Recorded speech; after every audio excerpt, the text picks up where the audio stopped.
Ex-governador João Lira conosco, o deputado federal Daniel Coelho, presidente do PSDB, vereador do Recife André Regis. PSDB na pauta do programa de hoje, a gente vai discutir um pouco as ações do partido, mas ouvir os experientes políticos para ver o que é que acontece agora em 2017, que expectativa a sociedade brasileira, pernambucana, pode ter disso. Doutor João Lira, obrigado pela atenção, boa tarde, bom revê-lo mais uma vez. Boa tarde, Aldo, boa tarde, ouvintes do CBN, boa tarde, João, João é seu pai, Daniel, boa tarde, André, companheiros que aqui estão no estúdio. É um prazer muito grande voltar a falar com você, principalmente aqui num programa de muito bem, audiência muito qualificada, onde traz debates importantes da gente de todas as áreas e mantém a população informada. Que bom, obrigado. Então, um prazer muito grande estar aqui com nossos companheiros aqui, deputado e vereador, presidente do PSDB de Recife. Obrigado. Deputado Daniel, boa tarde. Boa tarde Aldo, boa tarde vereador João Lira, vereador André Regis, a toda a produção aqui da CBN e aos ouvintes. Sempre um prazer poder voltar. Obrigado. Presidente André Regis, boa tarde, obrigado pela atenção. Obrigado, Aldo, pelo convite. É um grande prazer estar de volta. Um abraço para Daniel Coelho, para João Lira. Uma grande satisfação mesmo. Olha, ouvi vocês que têm uma experiência muito grande, que claramente estão vivenciando isso. Que avaliação se faz do PSDB? Porque agora há pouco eu estava conversando com o Inaldo, doutor João Lira, o PMDB já está querendo a todo custo mudar e deixar de ser PMDB, tirar a letra P para voltar a ser MDB. O presidente da legenda, o senador Homero Jucá, já está trabalhando isso, com a possibilidade de mudar, achando ele que tirando a letrinha P vai mudar completamente o conceito da legenda. Qual é a avaliação, doutor João Lira, que o senhor faz? Nesse processo eleitoral, o PSDB se fortaleceu em todo o Brasil. Aqui no estado, Caruaru talvez tenha sido a grande cidade onde o partido teve um destaque nacional, inclusive. Enfim, que avaliação o senhor faz das legendas no país e da legenda do PSDB nesse momento? Aldo, nós vivenciamos uma crise muito grande, uma crise econômica, uma crise política e uma crise ética. Isso se arrasta há mais de, 2, 3, 4 anos. E na história do Brasil, voltando um pouquinho, às vezes os partidos entram em dificuldade e acham de imagem, de compromisso com a população, de respeito à população, e começa a trocar de nome. Tem partido aqui que já está no 4º nome. Foi Arena, PSD, PDS, depois foi Frente Liberal e agora é o DEM. Isso não é nenhum desmérito, é apenas constatando que é uma característica. E agora o PMDB já foi MDB no Movimento Democrático Brasileiro, e depois veio o PMDB, e trocar de sigla, trocar de nome, trocar de letras, isso não altera a respeitabilidade. Eu acho que o PMDB é um partido, todo nós sabemos, é um partido que ele é estadualizado, é uma federação, cada estado tem um comportamento diferente, tem seu líder e é um feudo daquelas lideranças. E o PSDB, eu acho que o PSDB é um grande partido, um partido importante do Brasil, que teve um desempenho muito bom nas eleições de 2016, e nós temos que ampliar a discussão. Acho que tem lideranças importantes dentro do PSDB para que nós possamos discutir o Brasil, e discutir o Brasil com absoluta liberdade, e a liderança do PSDB, as lideranças nacionais, eu entendo que eles têm esse compromisso e abrir o debate, abrir a discussão para que nós possamos avançar e contribuir para que nós possamos sair dessa crise muito forte. Hoje de manhã eu estava assistindo uma palestra lá no Líder e assisti o professor Mansueto Almeida, que é acompanhante do desenvolvimento econômico, e pelas informações dele, e porque nós sabemos também que nós constatamos uma situação dificílima. Nós precisamos fazer as reformas. Nós viemos aqui um tempo atrás já pregoando a reforma que precisamos fazer, reforma tributária, reforma política, reforma previdenciária e reforma trabalhista, porque nós temos que adequar a legislação, porque não adianta o município ou o Estado querer fazer alguma coisa diferente, não pode, porque a legislação é nacional. Isso não quer dizer tirar de direito ninguém, nem dos trabalhadores, nem dos servidores públicos. Agora nós temos que ajustar as nossas despesas à nossa receita. Eu já li muita coisa a respeito, é que no Brasil foram implementadas políticas em todas as áreas que o Tesouro não comporta, não aguenta financeiramente. Então, temos um déficit fiscal que é programado para 170, com a previsibilidade de 170 bilhões de reais, fora os juros. Se nós computarmos os juros, isso vai quase 600 bilhões de reais de déficit no ano corrente. É muito déficit. Deputado Daniel Coelho, esse é o momento do PSDB, no seu entendimento? Olha, o momento ele é difícil para todo mundo, principalmente para o Brasil. 2016 foi um ano de vitória para o PSDB. O partido foi o grande vencedor das eleições municipais. Cada município tem sua lógica, tem sua história, mas quando a gente olha o Brasil como um todo, foi no PSDB que a maioria da população depositou sua confiança. Foi o partido que obteve mais votos, que está governando a maior quantidade de cidades importantes e relevantes do país. O partido teve, inclusive, um crescimento na região Nordeste, que não era historicamente a região mais forte do PSDB, desempenho excepcional em São Paulo, uma grande surpresa em Porto Alegre. É conhecido como partido sulista, né, o PSDB, né? Você tinha mas a gente fez agora reeleitos prefeito de Teresina, prefeito de Maceió, eleição de Raquel em Caruaru, que tem um simbolismo forte no estado de Pernambuco, não só pela importância de Caruaru, mas é uma mulher, uma pessoa jovem, então simboliza esse novo momento do PSDB. O PSDB com a vitória Paraíba foi arrasador, Alagoas foi muito bem, Pernambuco houve crescimento. Então o partido se reposiciona no Nordeste e no Sul e Sudeste continua com a força de sempre. Com a surpresa, eu destaco a posição nossa de Porto Alegre, o deputado Nelson Marquesan, que é um jovem quadro do partido, ganhando numa das cidades mais importantes do Brasil e numa cidade historicamente petista. Porto Alegre, o PSDB nunca governou Porto Alegre, há muito tempo que era o PT que comandava a política daquela região. Então o PSDB foi bem esse ano, o que não quer dizer que no ano que vem a história será a mesma. O que o partido precisa estar é conectado com a sociedade, entendendo que nós precisamos tirar o país da crise. Eu acho que isso foi bem compreendido. O Brasil vive uma crise muito grande e o PSDB colocou-se a favor do Brasil. Não é a favor do PMDB, não é a favor de Temer, não é contra o PT ou contra a Dilma, mas é a favor do Brasil. Essa posição de ser a favor do país nesse momento de dificuldade foi bem recebido pela maioria da população. O que o partido precisa no ano que vem discutir uma agenda própria. Eu acho que esse vai ser um grande desafio nosso. Preparar o caminho. O PSDB faz parte do governo, Aldo. É evidente que faz parte do governo federal. Mas não faz parte, mas não é o governo. É essa que é a grande questão. Faz parte, mas não é. Pedir a mão assim na hora do afogamento, você escorrega. Acho que na hora do afogamento. Nós não né? estamos no governo por conta de Temer. Nós estamos no governo querendo ajudar o país. Então são situações completamente diferentes. Agora, o PSDB, para deixar isso mais claro para a população, precisa, com clareza em 2017, apresentar a sua agenda. Qual a agenda do PSDB para tirar o país da crise? Então esse é o nosso grande desafio, junto com o ITV, com lideranças importantes como o André, como o João Lira, como o Joaquim, Bruno Araújo, Betinho, Elias, Antônio Moraes, tantas pessoas que a gente tem aqui em Pernambuco e as nossas lideranças nacionais. Nós temos esse desafio. Nós não podemos nos acomodar com as vitórias de 2016. Precisamos ter uma agenda clara para que a população perceba o que o PSDB propõe de forma muito objetiva nos próximos 3, 4, 5 anos para que o Brasil saia da crise de desemprego, de problema de saúde, de educação, de segurança. Então esse desafio nós vamos precisar cumprir e essa é uma missão que eu me coloco também como responsável a construí-la dentro do PSDB. Apresentar nossa agenda em 2017 para o país. É isso, presidente André Regis? O PSDB tem de fato que se vender mais, Eu acredito que o PSDB, ele se coloca sempre como principal alternativa no plano nacional. Sempre foi assim, né? Acredito que depois do plano real, elegemos Fernando Henrique em 2 turnos, fizemos as reformas, nós temos quadros que ajudam bastante o partido no que se refere à formulação.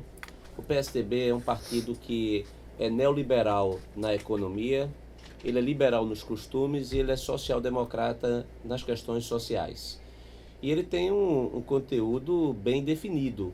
O debate é muito intenso, inclusive isso reflete até, muitas vezes, em falta de compreensão do público de que o PSDB não tem uma posição definida, mas é porque é o constante debate interno das lutas travadas no que se refere às políticas públicas que o PSDB faz, justamente por ter apoio de quadros técnicos como Gustavo Franco, Pedro Malan, Pécio Arida, Gustavo Loyola, ou Mansueto Almeida, ou grandes nomes que dão esse suporte ao partido do ponto de vista das ideias.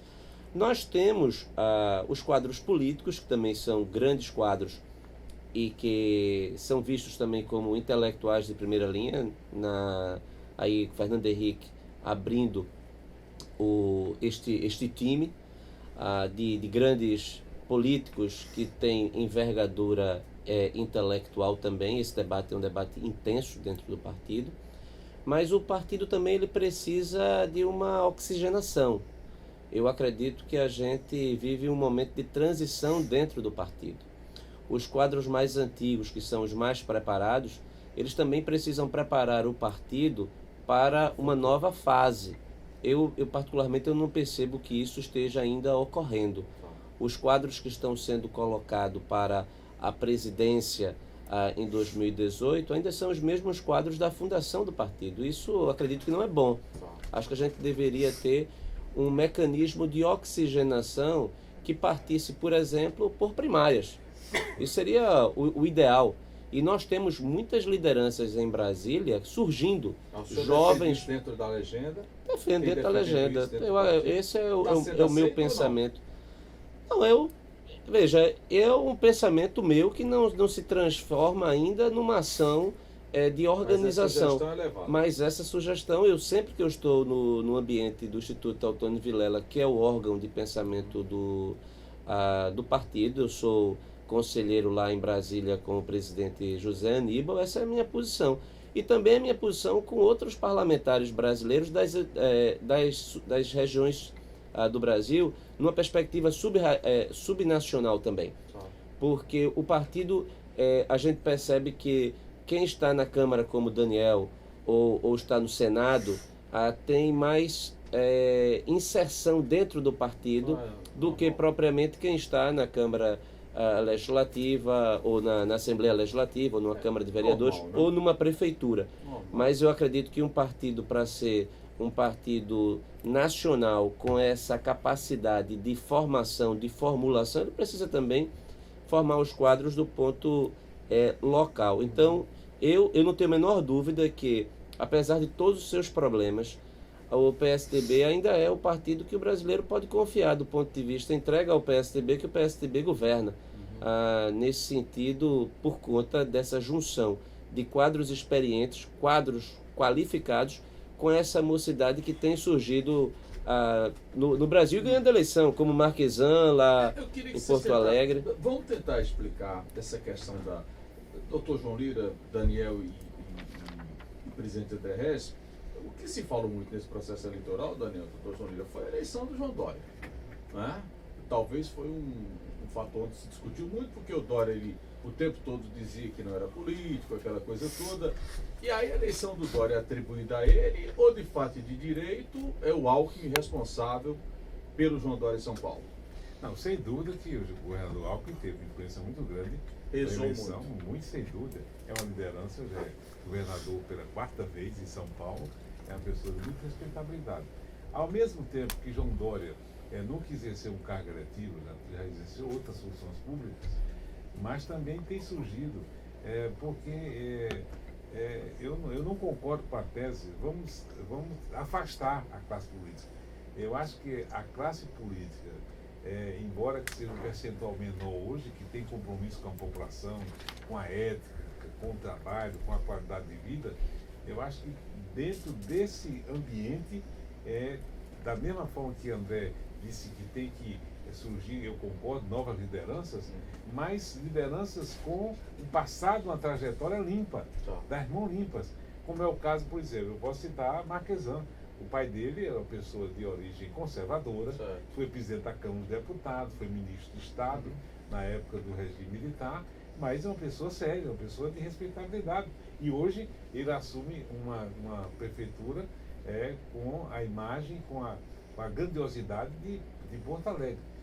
Trazendo para cá, para o Nordeste, nós temos surgindo outras lideranças, por exemplo, a reeleição do prefeito de Maceió, a eleição de Raquel.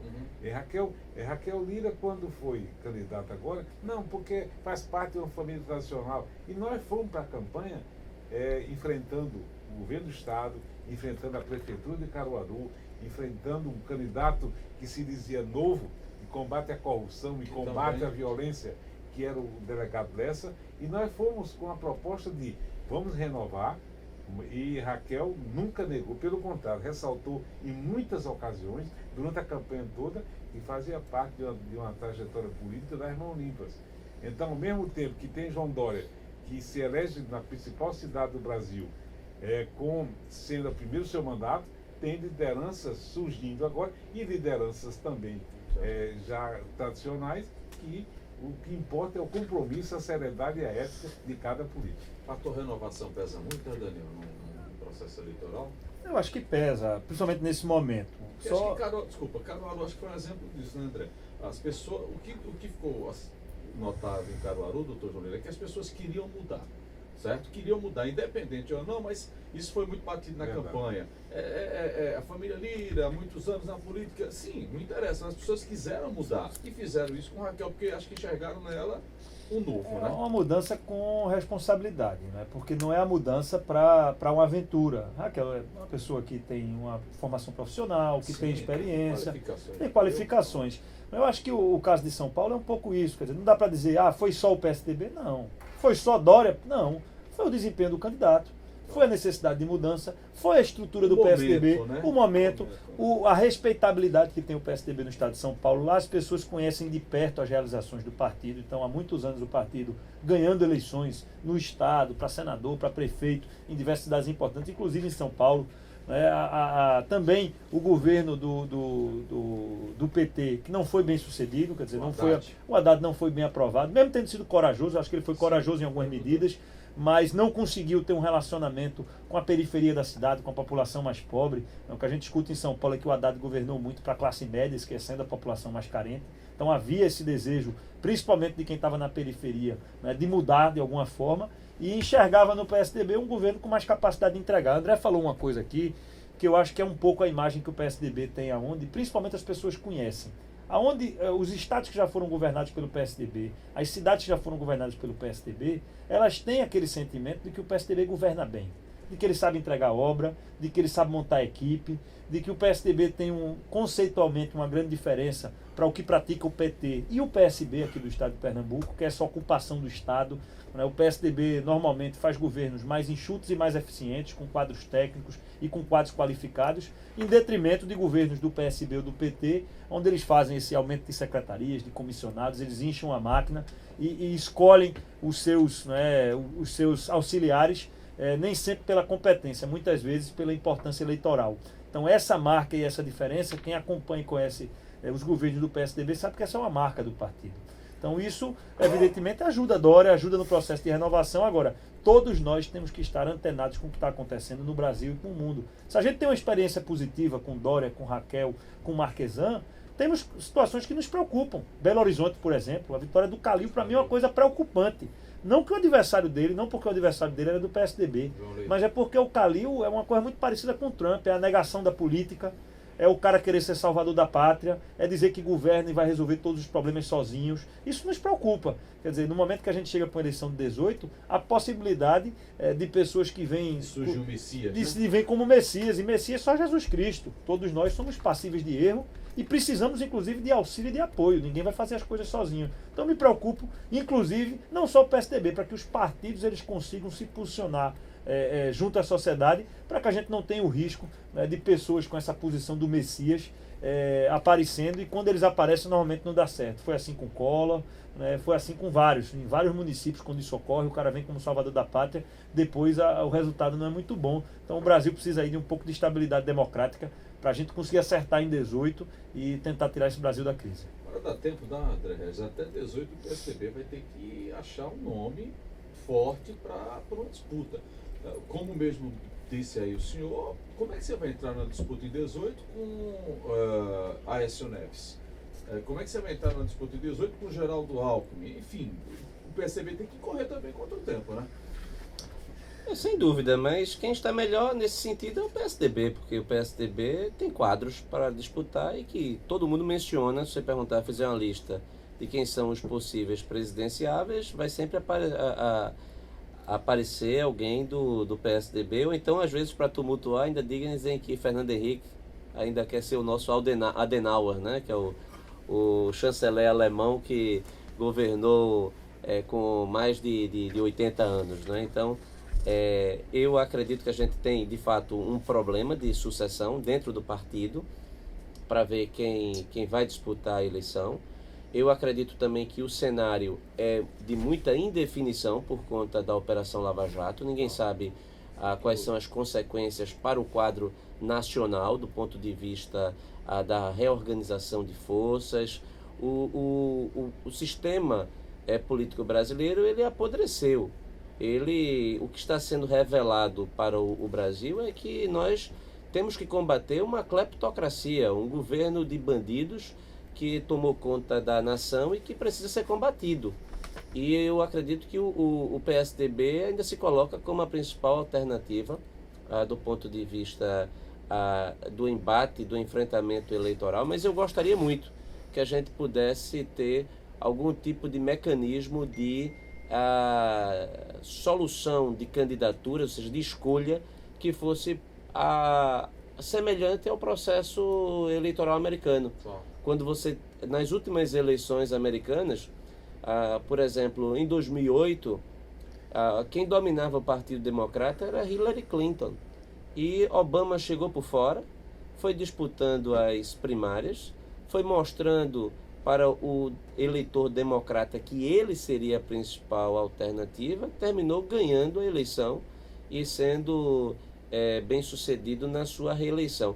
Agora acontece de novo, sendo que numa perspectiva oposta, porque se você comparar Trump com Obama, são dois polos opostos, não dá para comparar, mas novamente, um outsider, ou seja, alguém que chegou, desafiou o Partido Republicano, foi nas primárias, ganhou nas primárias, derrotou o partido do ponto de vista das suas principais lideranças, se firmou como candidato e ganhou a eleição. Isso eu acredito que nenhum partido no Brasil hoje tem, porque tem aqueles partidos que têm dono. Você sabe exatamente quem é o dono da legenda.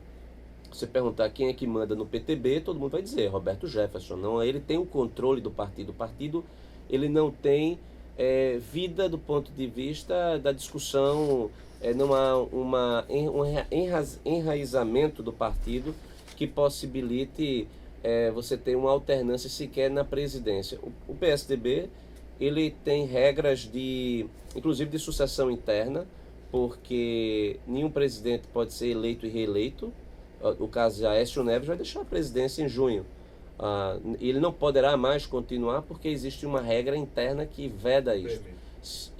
Então, eu acredito que a gente tem um caminho longo aí a percorrer, mas do ponto de vista das opções, nós temos grandes quadros que podem disputar a eleição para ganhar. Agora, o contexto é de muita indefinição, porque, inclusive, essa insegurança toda que nós estamos vivendo no Brasil pode favorecer o surgimento de um outsider, de alguém que vem de fora. Fala do Bolsonaro, por exemplo? Não, porque o Bolsonaro ele é de dentro do sistema político. Bolsonaro ele não é de vai fora. Ser Roberto Justo, que disse que já quer ser Bem, candidato. pode ser alguém que venha de fora, que nunca tenha disputado uma eleição e ganha a eleição justamente com isso. E nós temos um exemplo dentro do próprio PSDB. João Dória, ele ganhou a eleição em São Paulo, uma disputa, né? Com 54% dos votos. Não, mas no primeiro turno. Dentro do próprio partido, você teve uma disputa séria, com saída de gente. Muito, foi um processo traumático. Geraldo Alckmin, ele impôs a candidatura de João Dória e ganhou. E hoje mostrou que, assim, estava certo ele. Mas eu estou apenas colocando que o cenário para 2018 é um cenário muito distante, não pelo tempo, mas sim pelas circunstâncias. Inclusive porque nós não sabemos, sinceramente, se 2018 será 2018 mesmo, porque pode ser antes, na medida em que eu não sei se Temer consegue chegar até o final do mandato. Deixa eu pedir permissão para os senhores, eu vou para um rápido intervalo, formação de rede, o ex-governador João Lira conosco, deputado federal Daniel Coelho, vereador e presidente do PSDB no Recife, André Regis, daqui a pouco a gente volta. De mudança. É preciso que o país mude, atente para as grandes reformas que são necessárias. Vamos começar pela questão partidária. Essa cláusula de barreira tem que passar? Como é que o senhor entende esse momento? É muito partido, que existam os 30, os 40, os 50 e 70 partidos, mas que existam regras para esses partidos na política? Não, sem dúvida que eu concordo com esse aspecto da reforma política em relação à criação de partidos. Nós temos 34, 35 partidos e na lista mais 30 e tantos partidos. Então, não é possível conviver com isso. Agora, voltando um pouquinho, Aldo, eu queria a questão que André levantou aqui. É a questão partidária também, sem dúvida, mas é uma questão de ampla discussão com a sociedade brasileira. Eu defendo, concordo com a tese das primárias do partido do PSDB possa ser o primeiro partido a implementar as primárias para a discussão nacional, porque o PSDB... E o senhor sabe que aí é efeito dominó, né? Quando um faz, a tendência é que os outros também queiram fazer essa mesma discussão. Mas é o tipo do exemplo bom, essa questão das primárias, concordo integralmente, não só para consolidar as principais lideranças, mas também dar oportunidade de surgimento de novas lideranças. E também, principalmente, no norte e no nordeste brasileiro. O nordeste brasileiro tem uma imagem que eu acho que o PSDB tem que discutir uma política de desenvolvimento para o nordeste. E isso, as principais lideranças estão convencidas disso.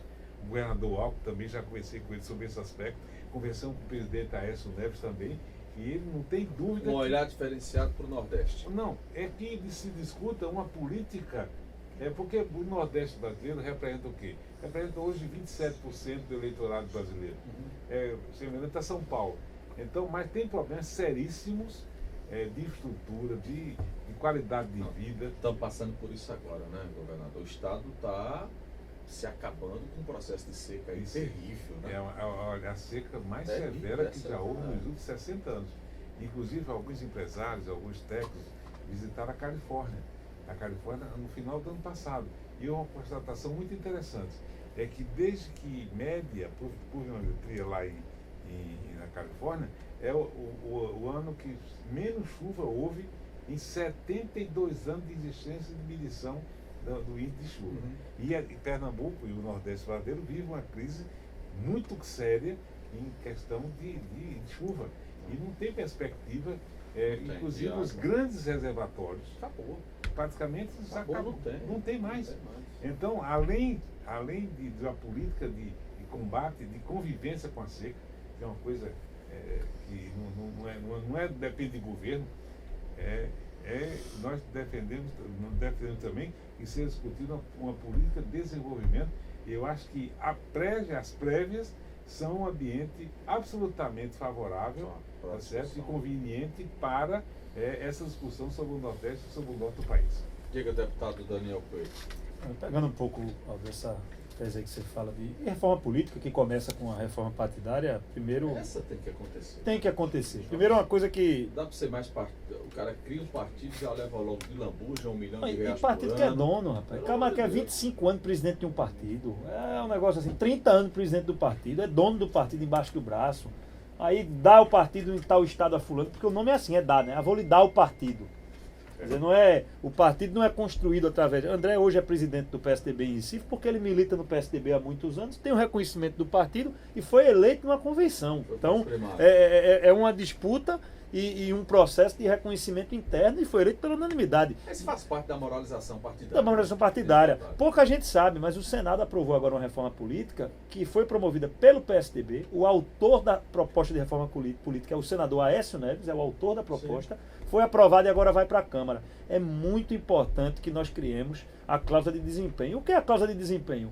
Partido que não receber 2% dos votos não vai ter tempo de televisão nem fundo partidário. Perfeito. Como é que o cara pode receber dinheiro do governo se o povo não quer? Porque a decisão não é nossa, não sou eu, não é João Lira nem André, que tem que decidir qual é o partido que vai ter o tempo de televisão ou não. Quem vai decidir é o povo através do voto direto. A população vota. Os partidos que tiverem mais de 2% vão ter acesso ao funcionamento parlamentar, ao fundo partidário, ao tempo de televisão. Os que não tiverem têm a possibilidade de juntarem-se com partidos maiores no processo de federação. Então vai buscar alguém com identidade ideológica. Agora não pode ser a coligação como a gente vê hoje. Coliga, passou a eleição, já era. Tem que acabar o fim de coligação. Então você vai ter uma aliança que é uma aliança permanente. Quer juntar, fazer chapa de federal junto, tem que passar 4 anos junto. Não pode é você votar num deputado do PSDB e eleger um do PCdoB. É votar num do PT, eleger um do PR. Então isso é uma loucura, isso é uma aberração. E essas coligações estão ocorrendo no Brasil inteiro. A gente não pode deixar que isso permaneça. Então é muito importante que a Câmara se posicione a favor dessa reforma política que começou no Senado por iniciativa de Aécio e do PSDB. A responsabilidade está com a gente na Câmara. Agora, a gente lá já vive o problema. Enquanto no Senado nós temos menos partidos, o que facilita você aprovar uma reforma política. Muito plural, né, na Câmara. Chegamos lá, são 31 partidos. E aí cada um quer defender o seu. Aí o cara olha na conta, eita, 2%, eu me livro ou não? Se eu não me livrar, eu sou contra. Quer dizer, o cara quer olhar o umbigo dele e não o país. Daniel, então isso a gente precisa mobilizar a sociedade para ela entender. Compete à sociedade. Se eu tenho 25 deputados aqui, então vamos lá. O povo tem que mandar o e-mail para o deputado, cobrando. Para aprovar a reforma política. A gente fala em tese na reforma política, mas quando ela está ocorrendo, a gente não se mobiliza. Perfeito. E a reforma política vai chegar no plenário da Câmara no começo desse ano, deve ser concluída no início do ano que vem.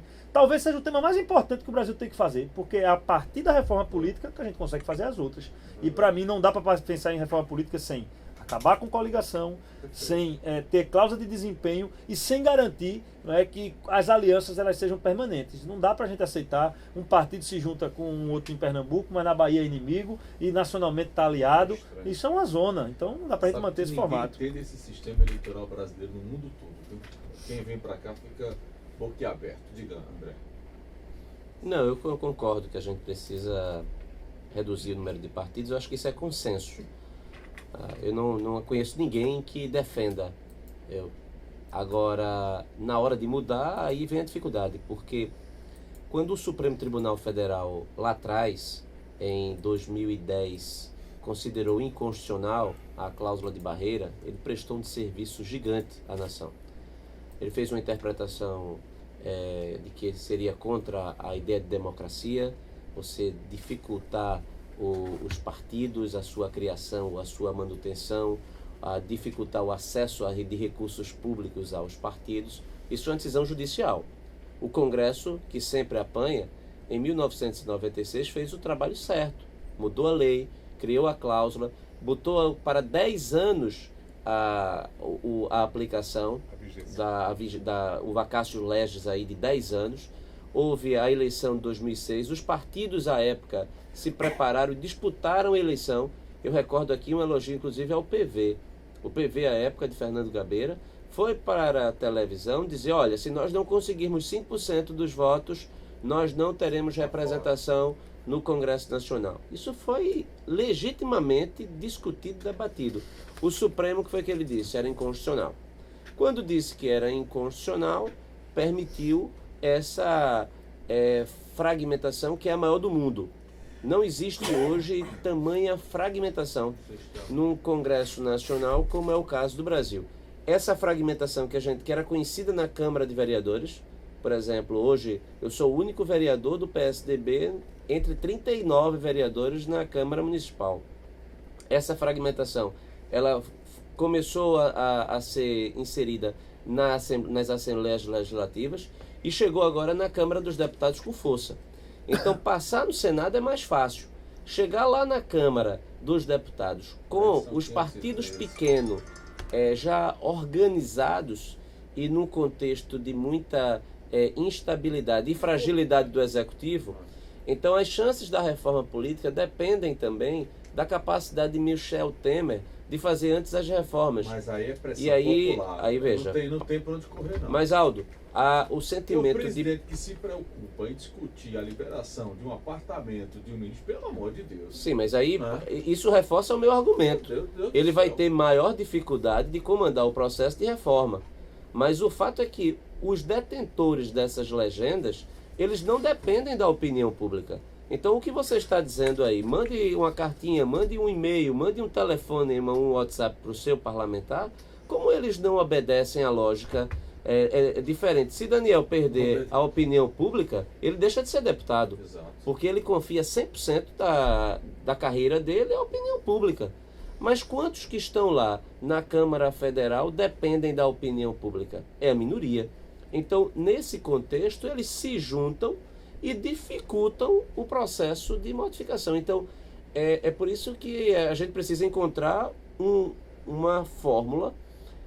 Agora, por outro lado, é importante que a gente diga que essa reforma pode sair por conta da Lava Jato. Porque sempre dizia o seguinte, olha, ninguém vai querer mudar o sistema que conhece e que foi reeleito nele, porque já conhece o caminho das pedras. Na medida em que o caminho das pedras ele foi criminalizado pela Operação Lava Jato, muitos vão pensar duas vezes em continuar neste mesmo caminho, porque esse caminho dá necessariamente em cadeia.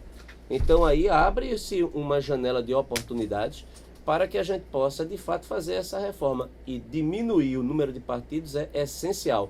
Porque, inclusive, a imprensa também precisa dar uma colaboração, né? Porque, vez por outra, você tem um processo eleitoral, aí diz, fulano agora está mais forte porque o PX já está apoiando. Mas PX não existe. PX, PY, PZ são legendas que precisam daí da forma de um maior combate do ponto de vista da opinião pública. Isso não já começou agora não com o processo eleitoral esse ano? Com a redução de tempo, você caindo para 10 minutos, só contando o tempo dos 6 primeiros partidos que tenham representatividade. Não foi uma tentativa não esse ano de tentar... Os 6 partidos sim, o resto não acho que muda muito não. Os 6 partidos é alguma mudança, mas não o... Mas veja, o Congresso Nacional é a representação maior da sociedade brasileira. Então, eu acho que as grandes instituições, e eu defendo isso, a OAB, a ABI, a CNBB, tantas e tantas outras instituições, tem que, junto com o Congresso Nacional, convencer aos deputados e senadores que a reforma vai ter que acontecer. Se a reforma não acontecer, o que é que vai acontecer no próximo governo a partir de 19? Absolutamente governado o Estado brasileiro. Já está, né? Já está hoje. Então, com um déficit de 500 bilhões de reais, incluindo os juros, é muito déficit. Então, as reformas terão que acontecer. É porque você tem nesse conjunto também, doutor João Lida, Daniel e André, uma coisa muito difícil, né? Que é o corporativismo. Sempre digo aqui que é aquela coisa, farinha pouca, meu pirão primeiro. Ninguém quer saber de colaborar. Quando você vai para o executivo é pau. Quando você vai para o legislativo também. E para o judiciário, né, é outra coisa muito complicada. Ninguém quer saber de economizar. Você estava comentando aqui. Você está defendendo então a PEC 55, né? Bom, mas deixa eu dizer uma coisa a você. Porque ela é fundamental nisso. Não, mas deixa eu dizer uma coisa. Veja só, em tempos de crise, não dá para admitir que a União dos Vereadores de Pernambuco faça um congresso aqui no Hotel 5 Estrelas em Porto de Galinhas. Então, pelo amor de Deus, acho que o bom senso tem que prevalecer também para a categoria, entendeu, André? Desculpa, doutor. Não, veja bem, o que foi divulgado essa semana na imprensa da Câmara de Vereadores de São Paulo é um absurdo, absurdo. Coisas inimagináveis. Tem funcionário lá que exerce uma função não técnica, ganhando 10, 15 mil reais. Tal qual o Senado, né? Não, todas as instituições. Não podemos excluir ninguém. Verdade. Nem do judiciário, nem do executivo, também do legislativo. Eu acho que a reforma, ela tem que, não é bater em ninguém, ela tem que reestruturar, ajustar. Exatamente, ajustar as finanças do Estado brasileiro, os 3 níveis, a União, os Estados e os municípios, para que nós possamos prestar o melhor serviço e uma gestão eficiente. E uma coisa que tem que ser... Nós estamos passando num momento de grande mudança em termos de gestão. Na iniciativa privada, no empreendedorismo, na inovação tecnológica, tem um envelhecimento muito grande na máquina pública, com raríssimas exceções, não é bem administrado a função pública. Então nós temos que fazer com que a sociedade participe, pressione o Congresso Nacional, E cada um cumpre o seu papel. Chegou o no executivo na Não execução. tem o que fazer. Não tem ou mais. faz, ou como é que vai ser esse país? Não, nós já estamos atrasados. Pois é, você tem. O senhor cita sempre aqui. Previdência, André, que não se discute com profundidade. Isso que quando bate aí, não, Previdência, vamos mexer, não vamos mexer na Previdência dos militares. Aí você começa a botar barreira na série de coisas e termina complicando o desempenho da nação. Não é uma. Não, sem dúvida que eu acho que o ano 2017 deverá ser o ano das grandes reformas, para que nós possamos fazer eleição de 2018 no outro quadro econômico. Essa é a hora, né? A hora é essa. Da gestão. Não podemos esperar mais. Perfeito. Diga, André, acredita nisso ou não? Eu acredito que a gente Ou deu. isso não vai ser tocado pelo governo? Não, eu veja. Eu acho que a situação hoje é dramática. Nós vivemos a maior crise econômica da nossa história recente. Ninguém aqui viveu nada parecido. O sofrimento é grande. O desemprego é crescente. Agora você vê, o sofrimento é grande para a maioria. Para a minoria, não. Não existe sofrimento em algumas linhas. Não é? Concordo, mas aí se a gente veja, não concordo. tem sofrimento para o legislativo, nem para o executivo, nem para o judiciário. Aí não tem. Veja, eu estou falando do ponto de vista estrutural, o sofrimento ele é absurdo para a nação. Né? Então isso eu concordo. Acho que os excessos no legislativo, executivo, judiciário, Ministério Público, todos os tribunais de contas, todos esses precisam. André, veja, isso precisa ser combatido. Por isso que eu acredito que a PEC 55, que já foi aprovada na Câmara e agora está em tramitação no Senado, é fundamental. E ela é fundamental, mas ela não é suficiente. Depois a gente vai ter que fazer a reforma da Previdência. Depois a gente vai ter que fazer uma reforma para modernizar as relações trabalhistas. Depois a gente vai fazer uma reforma, e talvez a menos importante dessas, numa hierarquia, seja ter a política, porque precisa as pré-condições para que ela de fato ocorra. A única coisa que eu acredito que é positivo, mas não, veja, a gente precisa, nesse primeiro momento, precisa dar credibilidade ao investidor, tanto internacional quanto local. Nós estamos agora definindo os investimentos para o próximo ano. Qual é o empresário que vai colocar dinheiro na economia brasileira sem saber quem vai ser o próximo futuro presidente da República, não em 2018, mas em 2017? Esse clima de incerteza, de instabilidade, ele é ruim para todo mundo. E eu acredito que a PEC, a PEC 55, ela, pela primeira vez, ela estabelece teto para os 3 poderes, acarretando um efeito pedagógico, no sentido de que você, ao limitar os gastos públicos, naturalmente você limita o espaço da corrupção.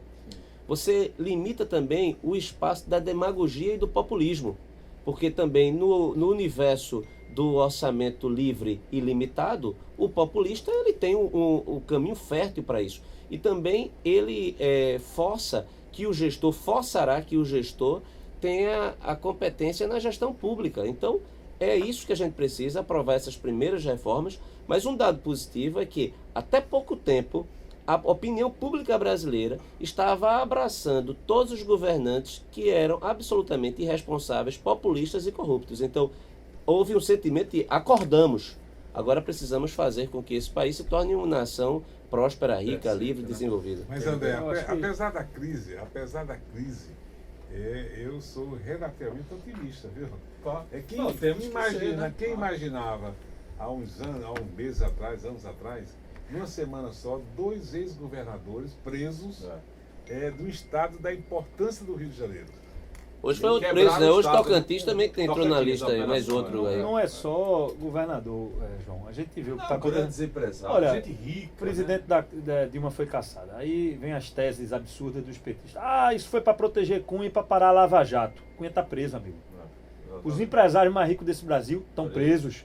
Deputados, senadores, presidentes de partidos presos. O Brasil enfrentou essa discussão da PEC 241, que hoje é 55, com o PT mentindo descaradamente, dizendo vai cortar da saúde. Cortar o que não tem, amigo. Vai nos hospitais para ver como é que está funcionando. Vocês estão vivendo aonde? Vai tirar o médico, não tem médico hoje, não tem remédio. Sabe por quê? Porque não tem dinheiro.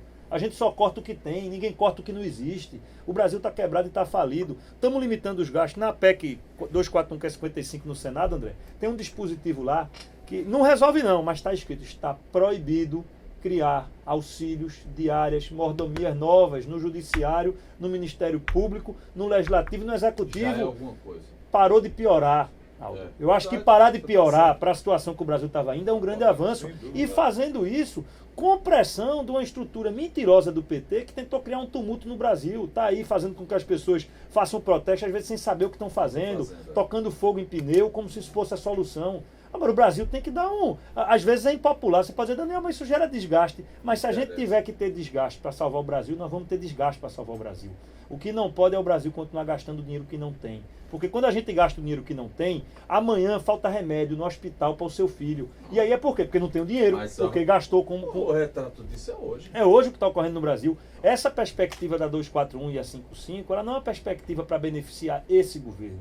Quem ganhar a eleição em 18 e for governar em 19, vai herdar um país diferente do que a gente está vendo hoje. Então isso não é para Temer, não é para Daniel, não é para André, não é para João Lira, é para a nação. Então a gente está enfrentando algumas reformas que são importantes mesmo no meio de uma turbulência dessa, de ministro caindo, de confusão, de corrupção, de lava-jato.